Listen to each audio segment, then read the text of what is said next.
It's my feel-good breakfast show.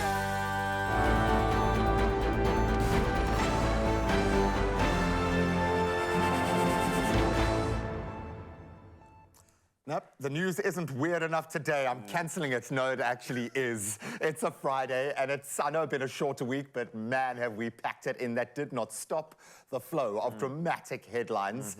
It's been a surreal week. We had to bring in our news editor, Roy Simpson, to help us decode, unpack, chew on. I don't even know where to begin, but there is only one place. The news is anchored in Thabo Bester at the moment, yes. with a lot of questions, but I suppose we can distill it into a few simple ones. First of all, what the hell is going on, Roy? This feels like, I know Netflix are about to release the movie or whatever streaming platform, but buddy, this could not have been scripted more bizarrely. No, I grab the popcorn because it just gets weirder and weirder as it goes along here. Where are we at the moment? Okay, so Wednesday, 4 a.m., Lanseria Airport, plane arrives from Tanzania and met by South African Police Services. Now, that is the product of that extradition process. So we've got Thabo Bester. And he was actually on the plane. He was on the plane. He's now in jail. We've also got Nandipa Magudumana. She was on the plane. She's now also in a separate jail. So those two things happened, and that was kind of expected. Remember when we chatted about extradition? Looked like we it said was Tanzania was going to make that easy peasy, unlike some other countries. And then the really strange bits came in, where Magudumana's father was arrested, along with an ex-G4S security guard from the prison. The two of them are accused of murdering someone to bring the body in. We've always said, where does the body come from? They went out and sort of, it's item 7, we need a body. A body? Where do we get a body? Where do we get a body? You, just go kill that person. Well, I don't have petrol, so let's just go to that person, so that's happening. Meanwhile, it's also emerged, and a lot of the stuff is sort of catch-up stuff. It's emerged that the CCTV footage from the critical hours at that Mangong correctional facility, it isn't there. They got Jason Bourne. Literally unplugged.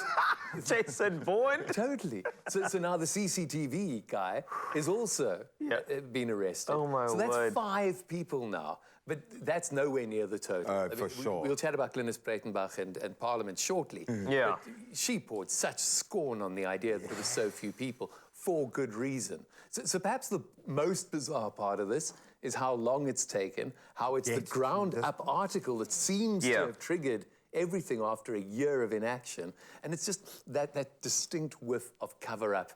That's perhaps the most bizarre part. Before we sing into Breitenbach, because, I mean, that's been doing the rounds. I don't know if you've seen that. It's been wonderful to watch some of the clips. I just wanted to give me my motivational chat every morning before I leave the house, just to get me out of the house and going, you know? Like, she would, do you do background checks on your teeth before you brush it? Like, that's what she would say to you. Wow, honestly, it's been a grilling of note. But with regard to, like, the couple of words, cover-up, that's been used quite often, essentially, that's exactly what's, people are trying to bring this to the surface at the moment. And, I mean, are we going to see this type of long-winded court proceedings to make sure that these things are coming to light? Yes, I think we are. I think we kind of found somewhere in there a lot of people were complicit in helping to hush this up. Yes. But the understanding seems to have been, if this blows up, I'm walking away. Okay. And I'm denying and I'm going to tell everything. But it's a long list of people. So we had Parliament looking at this, the Portfolio Committee on Correctional Services and Justice. Interestingly, live streaming at the same time as Cyril Ramaphosa's investment conference, 128 people watching Cyril, 5,100 people watching Parliament, which is really cool in a way. Yeah. But in that you had the Judicial Inspectorate of Correctional Services. So that's Edwin Cameron, the former Justice. And they were presenting their information that they had. Way back in August, they said there were exactly massive what we now believe. Yeah, but they already knew. Testimony, No, they knew a body had been brought in, that there was a cover-up, that there were G4S people complicit in this. But I mean, this is an institution that's created to be a watchdog for our prison system. It knew in August, and in fact, he apparently leaked this information in January to ground up. So all the time since August, this toothless watchdog it hasn't even been barking. Then, of course, that's meant to report to the ministry. So what about the ministry? Why has the ministry been doing nothing? And we found out that, of course, there's this ANC connected. I was going to say, does that with speak to the shareholding? people that possibly could be implicated? So basically, is anything actually going to come out of this? Do you feel, is this enough of a watershed moment legally? I mean, never mind the fact that crimes could have been committed after the fact. Never mind the fact that another girl could have been raped or another person could have been murdered. Never forget that. But do you see this in your track record of covering this sort of thing? How do you see this playing out now? I think the outrage on this is big enough and genuine enough. And I think that this list that I'm building of all these people complicit, G4S, that CCTV company, you know, in fact, G4S, there was a letter written to Ramaphosa, to the president, from a prisoner back in May, detailing exactly what happened. And G4S covered that letter up. There's They something didn't send fishy that going email on. Yeah. So there's this long list, and we, as the public and as the Fourth Estate, the journalists, are angry about the fact that you could have a serial rapist stage such a Hollywood thing. Exactly. And now be out on the loose. Well, no longer. Yeah, but, you know, if it wasn't for the journalists, he'd still be out there, and who knows what would have happened If his next. face wasn't out there, courtesy of our journalistic friends, we would not have made that connection based on a scarf. Essentially, that's how this whole thing unravels. So I think this does go. I think this goes to a point where we find out what happened and that there will be punishment. There's too many people that have done bad things, and I think that a fair number of them will be brought to justice. Oh, the vandalism of justice is what this entire story is. And I mean, there's been vandalism in China as well, so make sure that you stick around. We're going to be chatting about that with Roy in the next couple of seconds. But the movie plays on, and that movie is South Africa. It's my feel-good breakfast show.